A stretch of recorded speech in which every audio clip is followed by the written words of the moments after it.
प्यारे बच्चों नमस्कार और एक बार पुनः आपका स्वागत है। आज जिस टॉपिक पर हम बात करने वाले हैं वह है अरस्तू का क्रांति के विचार, क्रांति के क्या कारण थे उस पर हम बात करने वाले हैं। पिछले टॉपिक में हमने अरस्तू के क्रांति के अर्थ और क्रांति के उद्देश्य और साथ के साथ क्रांति के रूप को पढ़ा था और हमने देखा था कि अरस्तू क्रांति का वो अर्थ नहीं लगाता है जो कि वर्तमान समय में विश्व में क्रांति के अर्थ लगाए जाते हैं। और उसके साथ ही हमने अरस्तू के क्रांति के 4 उद्देश्यों को और क्रांति के 5 रूपों को भी देखा था कि किस किस प्रकार की क्रांति हो सकती है। तो अगर आपने अभी तक वो वीडियो नहीं देखा है तो आप ज़रूर चैनल पर जाकर उस वीडियो को पहले देख लें, उसके पश्चात ही ये वीडियो आपके समझ में आ सकता है। तो चलिए बिना समय गवाए आज हम अपने टॉपिक को करते हैं प्रारंभ। तो अरस्तू ने जो क्रांति के कारण बताए हैं, दरअसल अरस्तू ने 3 कारण बताए हैं क्रांति के: मूल कारण, सामान्य कारण और विशेष कारण। मूल कारण में अरस्तू ने जो 2 टॉपिक्स बताए हैं कि 2 क्या का कारण हो सकते हैं, एक है संख्यात्मक समानता और एक है योग्यता संबंधी समानता या आनुपातिक समानता। तो और जो सामान्य कारण है उसमें भी अरस्तू ने विभिन्न प्रकार के कारण बताए हैं। शासकों की घृष्टता एवं स्वार्थ सिद्धि की भावना, या इसके अतिरिक्त सम्मान की आकांक्षा, उच्चता की भावना, इस प्रकार के बहुत सारे मूल कारण सामान्य कारण अरस्तू ने बताए हैं। और फिर कुछ विशेष कारण भी अरस्तू बताता है, अर्थात विभिन्न विभिन्न शासनों में किस प्रकार क्रांति हो सकती है, उन विशेष कारणों को भी अरस्तू बताता है। तो अगर उनका निष्कर्ष रूप में जो देखें तो कुछ कारण हमारे पास आते हैं, उन तीनों को मिलाकर देखें तो उसको आज हम देखने का प्रयास करेंगे। और अगर आपको अलग अलग में मूल कारण, सामान्य कारण और विशेष कारण वैसे में भी समझाना होगा तो आप कमेंट के माध्यम से बता दीजिएगा, फिर मैं आपको उस रूप में भी समझाने की कोशिश करूँगा। तो चलिए देखते हैं आज अरस्तू के क्रांति के कारणों को। तो अरस्तू ने वैसे तो क्रांति के अनेक कारण बताए हैं, किंतु एक कारण जो अरस्तू ने पहला कारण है वह है अन्याय की भावना। अरस्तू का मानना है कि किसी भी राज्य में जो क्रांति का सबसे महत्वपूर्ण और मूल कारण होता है वह होता है अन्याय की भावना। जब मैंने आपको कल के वीडियो में बताया भी था कि the cause of revolution is inequality. तो अरस्तू मानता है कि क्रांति का जो सबसे महत्वपूर्ण कारण है वह है अन्याय या असमानता की भावना। जब व्यक्तियों के भीतर आ जाती है, तो अन्याय की भावना जब व्यक्तियों के भीतर आ जाती है, व्यक्तियों को लगता है कि राज्य में उनके साथ न्याय नहीं हो रहा है, तो वो व्यक्ति क्या है, क्रांति कर देते हैं। किंतु हमको यह ध्यान रखना पड़ेगा कि अरस्तू ने अन्याय से तात्पर्य क्या लिया है। अरस्तू अन्याय से तात्पर्य जनता में न्याय और समानताओं का क्या है, दुरुपयोग को मानता है। समाज में जब कुछ गिने चुने व्यक्तियों के लिए ही न्याय एवं समानता का प्रयोग किया जाने लगता है, तब क्रांति के अंकुर पनपने लगते हैं, ऐसा अरस्तू का मानना है। और उससे क्या होता है, धीरे धीरे राज्य क्रांति का रूप धारण कर लेते हैं। इनका भी एक प्रमुख कारण यह है कि जब समानता एवं न्याय केवल कुछ गिने चुने व्यक्तियों के लिए रह जाता है, तब निश्चित रूप से ही यह गिने चुने लोग महत्वाकांक्षी हो जाते हैं और अपने सम्मान एवं लाभ को प्राप्त करने के लिए अन्य लोगों के साथ अत्याचार करने लगते हैं। फलतः इस अत्याचार को सहने वालों में महत्वाकांक्षी व्यक्तियों के प्रति घृणा उत्पन्न होती है और ये सम्मिलित रूप से इनके विरुद्ध या राज्य के विरुद्ध क्या कर देते हैं, क्रांति कर देते हैं। यानी कि अगर व्यक्तियों को यह लगेगा कि राज्य के भीतर उनको न्याय नहीं मिल रहा है, उनके अधिकार संरक्षित नहीं है, उनको जो शासक वर्ग है वो अपने हितों के लिए कार्य कर रहा है, उनमें उनका शोषण कर रहा है व्यक्तियों का, तो फिर व्यक्ति क्रांति करने के लिए क्या होंगे, विवश होंगे। और क्रांति का ये सबसे पहला और सबसे मूल कारण है अरस्तू के अनुसार। उसके पश्चात अरस्तू क्रांति का दूसरा कारण बताता है, वह बताता है शासक वर्ग में आपसी कलह। शासक वर्ग में आपसी कलह मतलब जो व्यक्ति शासन कर रहे हैं, जिनके पास शासन की बागडोर दी गई है, कई बार उनमें ही क्या है, सत्ता में कौन व्यक्ति ऊपरी पद पर रहेगा, इसको लेकर क्या है, संघर्ष हो जाता है। और इस कारण भी क्या है, हमको राज्य में क्रांति देखने को मिलती है। क्योंकि अगर दो शासक वर्ग में कई सारे लोग हैं, तो अगर किसी व्यक्ति को उचित सम्मान नहीं मिल रहा है या उसका जो भावनाएं हैं वह सत्ता प्राप्त करना चाहता है और अधिक ऊंचे पद पर जाना चाहता है, तो वो अपने साथ कुछ लोगों को मिलाकर क्या है, क्योंकि वो शासन की बारीकियों से रूबरू है, तो वो अपने साथ कुछ लोगों को मिलाकर शासन में अपने अहदे को और ऊंचा करने के लिए या शासन शक्ति अपने नियंत्रण में लाने के लिए कुछ लोगों को मिला के अपने साथ क्या कर देता है, क्रांति कर सकता है। तो यह भी क्या है, क्रांति का एक अन्य कारण है अरस्तू के अनुसार।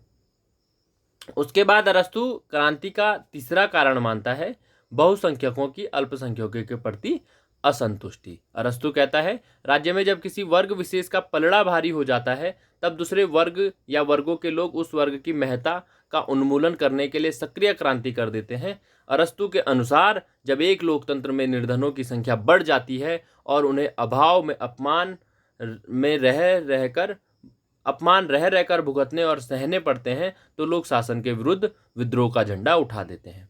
कुल मिलाकर कहें तो अरस्तू का कहना है कि जब बहुसंख्यक यानी कि जिनकी संख्या अधिक है और अल्पसंख्यक यानी कि जिनकी संख्या कम है, और आप जानते हैं कि अल्पसंख्यक हमेशा शासन करता है और बहुसंख्यकों पर हमेशा शासन किया जाता है, तो यानी कि अल्पसंख्यक जो कि शासन कर रहे हैं और बहुसंख्यक जो जिन पे कि शासन किया जा रहा है, जब जिन पे शासन किया जा रहा है, अगर उन्हें जो व्यक्ति शासन कर रहे हैं या अल्पसंख्यक हैं, या यूँ बोल सकते हैं अल्पसंख्यक जरूरी नहीं है शासन कर रहे हों, पर शासन में उनकी पहुंच हो, भागीदारी हो, इस प्रकार अगर जब बहुसंख्यक अल्पसंख्यक से जिनकी संख्या अधिक है वह उनसे जिनकी संख्या कम है असंतुष्ट हो जाता है किसी कारण से, तो बहुसंख्यक क्या है, अल्पसंख्यक के प्रति क्रांति कर सकता है।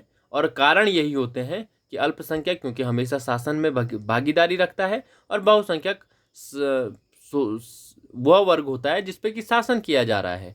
तो अगर शासन बहुसंख्यक के हित में नहीं किया जाएगा तो कहीं ना कहीं जो शासित होने वाले लोग हैं वो क्रांति लोग करने के लिए क्या होते हैं, विवश होते हैं। आप विभिन्न प्रकार के राज्यों में देख सकते हैं कि इस कारण ही क्रांति हुई है। जब लोगों को अपने शासक पर विश्वास नहीं रहा तब वो क्या है, क्रांति करने के लिए विवश हुए हैं, चाहे वो पाश्चात्य जगत में हो और चाहे वो भारतीय जगत में हो। इसके कई उदाहरण आपको इतिहास में देखने को मिल जाते हैं।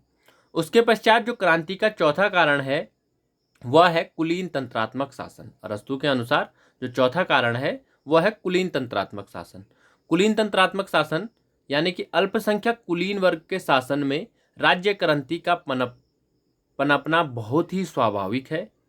सत्तारूढ़ दल पदहीन वर्ग को घृणा व तिरस्कार की दृष्टि से देखता है और अपमानजनक व्यवहार करता है। कुलीन सत्ताधारी निर्धन लोगों का मानसिक व आर्थिक शोषण करते हैं। ये कुछ ऐसे तथ्य हैं जिन्हें किसी भी राज्य की जनता अधिक समय तक सहन नहीं कर पाती, फलतः विद्रोह की ध्वनि उठने लगती है। इस स्तर पर कुलीन सत्तारूढ़ वर्ग जनसाधारण के मूल अधिकारों पर कुठाराघात करने लगता है, परिणाम तो क्रांति हो जाती है। यानी कि जो कुलीन तंत्रात्मक शासन है, मैंने आपको बताया था कि कुलीन तंत्र अच्छा शासन है, और शासन का जब हमने संविधानों के वर्गीकरण को पढ़ा था अरस्तू के, तब मैंने आपको बताया था कि कुलीन तंत्र क्या है, एक शासन का उत्कृष्ट रूप है, जबकि धनिक तंत्र क्या है, एक भ्रष्ट रूप है। तो कुल मिलाकर जो ये शब्द कह रहे हैं इसका अर्थ यह है कि जब कुलीन तंत्र धनिक तंत्र में बदल जाता है, यानी कि कुलीन तंत्र जब भ्रष्ट हो जाता है, तो तब ऐसी नौबत हमको देखने को मिलेगी कि धनिक तंत्र के लोग अपने ही हितों को ध्यान में रखेंगे, जो अपनी जनता है उसके हितों को ध्यान में नहीं रखेंगे। तो ऐसी स्थिति में जो जनता होगी वो उस धनिक तंत्र के क्या है, उस धनिक तंत्र पर क्रांति करने के लिए विवश होगी। तो क्रांति का ये एक अगला कारण है, और यह मुख्यतः कुलीन तंत्रात्मक शासन का जो विशेष कारण है उसमें भी आप इसे जोड़ सकते हैं। क्रांति के जो विशेष कारण है अरस्तू के अनुसार कि कुलीन तंत्रात्मक शासन में कैसे क्रांति होती है, तो वहाँ भी ये आएगा, और क्रांति के सामान्य कारणों में भी ये आएगा। उसके पश्चात क्रांति का जो अगला कारण है वह है जनता की स्वार्थपरता।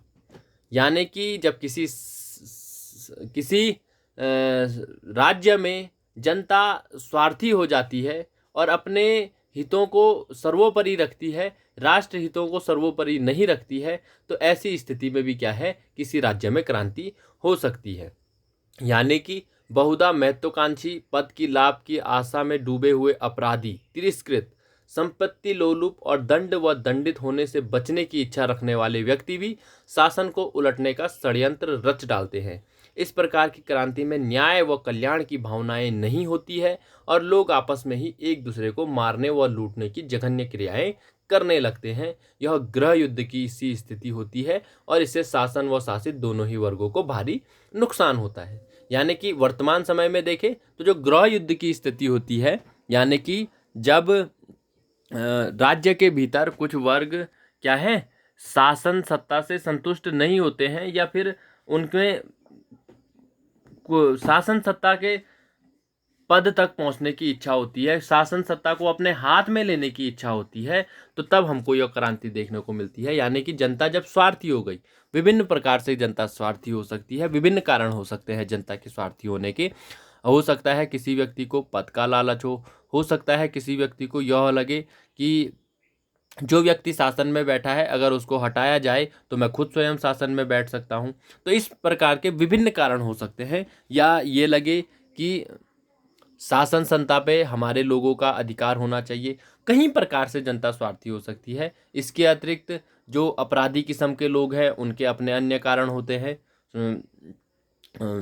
स्वार्थी होने के, क्योंकि उन्हें जो शासन सत्ता में अगर एक वर्ग है जो चाहता है कि क्या हो, शासन सत्ता पे मेरा अधिकार हो, तो ऐसे अपराधियों को वो क्या है, उद्वेलित कर सकता है कि आपको अपराध से मुक्त कर दिया जाएगा, आप क्रांति उकसाइए। तो ऐसे कई कारण हैं जो कि क्या है, स्वार्थी बना देते हैं व्यक्ति को और जिनसे कि क्रांति हो सकती है, अरस्तु ने माना है। और बहुत ये बोल सकते हैं कि आज से 2400 वर्ष पूर्व, 2200 वर्ष पूर्व ये सोच पाना कहीं ना कहीं बहुत अरस्तु की महानता को दिखाता है कि अरस्तु ने ऐसे क्रांति के कारणों को भी आज से 2400 वर्ष पूर्व बता पाया। उसके पश्चात जो अगला कारण आता है क्रांति का, वह है शासितों में शासकों के प्रति निम्नता की भावना। अगर शासितों को लगे कि जो शासक है वह उच्च कोटि का नहीं है, वह उसमें शासन करने के योग्य नहीं है, तो यह भी क्या है, क्रांति का एक कारण होता है। शासित वर्ग के दिलों में यह बात अगर घर कर जाए कि शासक वर्ग उनसे निकृष्ट कोटि का है, जैसा मैंने बताया, तो प्रत्येक व्यक्ति दूसरे से अपने को कुलीन और योग्य समझता है। इस प्रकार की भावनाएं मानव में क्रांति के बीज बो देती है। परिणाम तो शासक वर्ग का सामना क्रांति नामक घटना से होता है। यानी कि अगर जब शासित जनता को यह लगे कि जो व्यक्ति शासन कर रहा है वह इस लायक नहीं है कि वो हम पर शासन कर सके, और क्या है, हम उसे हटाकर स्वयं शासन की गद्दी पर बैठ सकते हैं और इससे अच्छा शासन कर सकते हैं, तो यह भी क्रांति का एक कारण होता है। जब शासितों को शासकों पर विश्वास न रहे, उनके कार्य पद्धति पर विश्वास न रहे, तो यह भी एक क्रांति का कारण अरस्तु ने बताया है। उसके पश्चात अरस्तु ने जो क्रांति का अगला कारण बताया है वह है शासित वर्ग में विभिन्न जातियों का होना। यानी कि किसी राष्ट्र में बहुत सारे वर्ग, जातियां, धर्म, इसका होना, यह भी क्रांति का एक कारण होता है। और आप देखते भी होंगे कि भारत में विभिन्न प्रकार के वर्ग रहते हैं, भले ही एकता में अखंडता की बात की जाती है और आम तौर पर आपको ये सभी वर्ग क्या है, शांति रूप में देखने को मिलते हैं, किंतु दिल्ली में, यूपी में पिछली घटनाएं घटी है और आपने देखा है कि क्रांति के ये कारण रहे हैं। धर्मों में भेद, धार्मिक विभेद, या फिर वर्गों में भेद, या फिर क्या बोलते, अमीरी गरीबी को लेके भी क्या है, तो विभिन्न प्रकार के जो वर्ग हैं, विभिन्न प्रकार की जो जातियां हैं, उनसे भी क्या है, क्रांति राज्य में हो सकती है। वो जरूरी, कभी कभी वो पूर्ण राज्य में हो सकती है और कभी कभी वो राज्य के किसी कोने में भी हो सकती है। तो यह भी क्रांति का क्या है, एक अन्य कारण है। उसके पश्चात क्रांति का एक अन्य कारण जो अरस्तु मानता है वह है शासन की भूलें।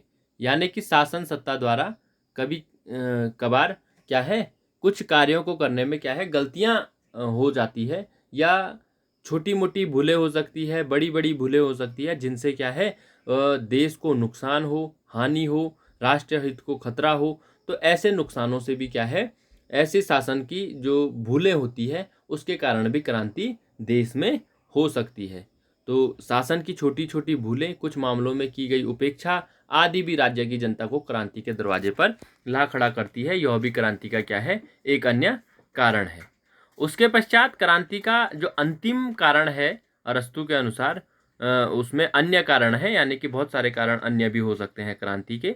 तो अरस्तु के अनुसार क्रांतियों के सदैव उपयुक्त कारण ही नहीं होते, बल्कि कुछ सामाजिक कारण, जनता का किसी घटना विशेष से प्रभावित होना, कभी कभार कोई व्यक्ति अगर कोई घटना घटी है और उस पर नेतृत्वशाली भाषण देकर जनता को उकसा कर क्रांति के लिए क्या है, कभी कभार विवश कर सकता है। इसके अतिरिक्त राज्यों की भौगोलिक स्थिति व अन्य कई कारण, राज्य कैसी भौगोलिक स्थिति में है, जैसे कि आपने देखा होगा कि भारत में स्वतंत्रता का आंदोलन चला, तो उसमें कहीं ना कहीं एक कारण क्या रहा, जब यहाँ के लोग पढ़ने के लिए विदेशों में गए तो वहाँ उन्होंने विदेशों में हुई क्रांतियों को पढ़ा और उस कारण क्या है, क्रांति, भारत में भी उन्होंने क्रांति के बीज बोए। तो क्या है, ये भी क्रांति के कारण होते हैं। भौगोलिक स्थिति अर्थ यानी कि अगर किसी देश में क्रांति हो रही है तो उसकी सीमा से आसपास के दो देश हैं, वहाँ उसको वैसी घटनाएं पहुंच जाती है,